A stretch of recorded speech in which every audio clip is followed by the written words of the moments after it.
Hello guys, we're going to be doing an history video, and guess what I'm doing today, Aiden? What, a review? No, another review. One again, it doesn't matter. We're going to be talking about collapsible A and B lifeboats.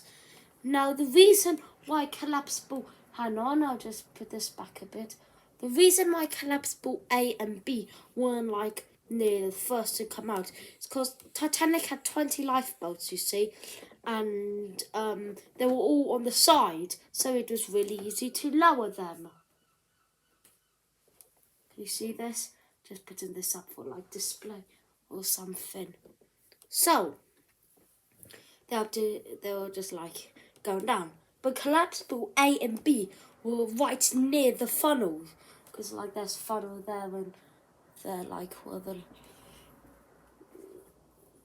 life thing, well, the collapsible A and B. So when all the lifeboats on the side were lowered down, they needed to get collapsible A and B out of there, which were there right near the funnel. Funny story, well, not funny, horrible stuff with Titanic. But what happened was when they were getting collapsible A down, where they just they just tipped it over here, nothing really much happened. That was good. But the water from now was getting onto the boat deck here, and they didn't have time to hook her up and lower her down, so they just tried cutting the ropes. But on collapsible B, when they threw collapsible B down, this is collapsible A, you'll see slide right off of there.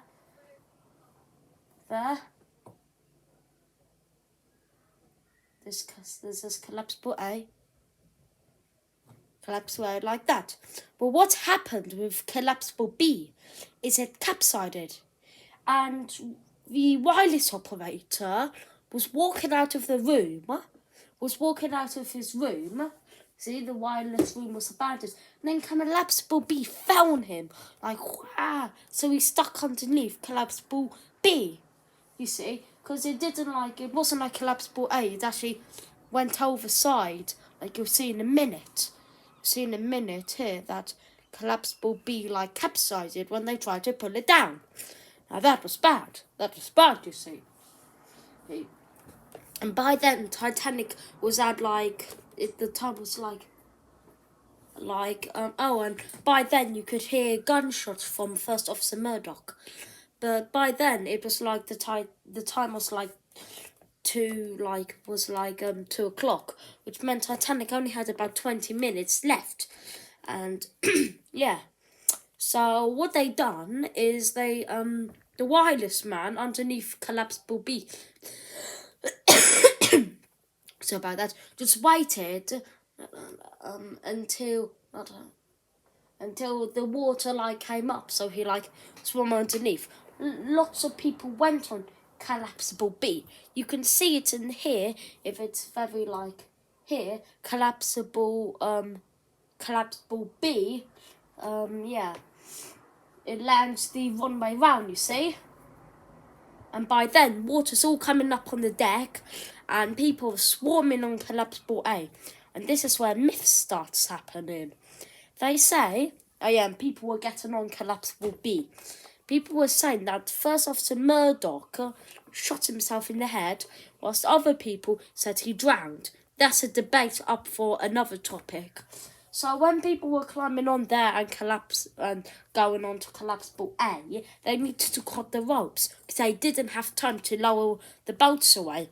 So when they cut the ropes for collapsible A, it was like the ship was bringing collapsible A down with it. So when they cut the ropes, collapsible A spun up, which you wouldn't see in any movies of the Titanic. They didn't mention them, but it does matter. So because of the pressure and the friction, they've gone boom, and that made lots of people fall over and stuff.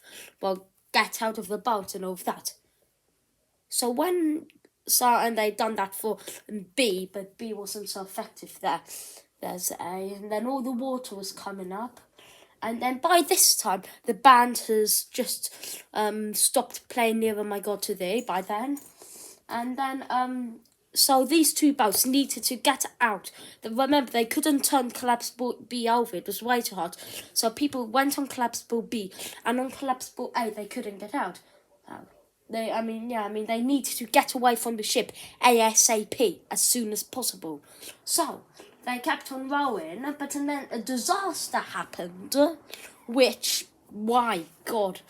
Collapsible A and B was good and bad. You see, Titanic had 4 funnels, but only 3 of them worked. Now this funnel you'll see here will go, will drop, and it nearly smashed Collapsible A and B. B was a tiny bit further away, but A was a few inches away from the funnel,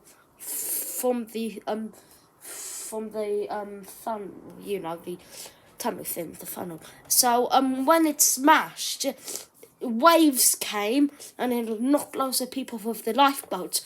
But in some ways, it was a good thing, because the impact of the actually pushed Collapsible A and B away from the ship, so it wouldn't sink down with the suction.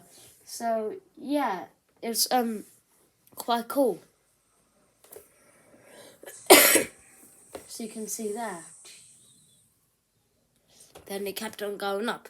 So it must have been horrible for the people in Collapsible B, because Collapsible B was one way round, so they needed to keep their balance. And the 2 most good films is 1997 Titanic and Night to Remember. They show, well, not a lot, but they do show good with Collapsible A and B. And so it was sinking, the Titanic, and it sank at 220. So yeah. And just a new fact, when the second funnel was falling down because of the pressure, it actually didn't fall down like the first funnel. The second funnel actually exploded. It got then yeah. Comment down below if they let you. They probably won't, but still. Yeah. Comment down below, what do you think? Do you think Murdoch actually committed suicide, or did he just drown? That's the same debate with Captain Edward Smith as well. Well, it's been a lovely video. Anyway, see you in the next one. Goodbye.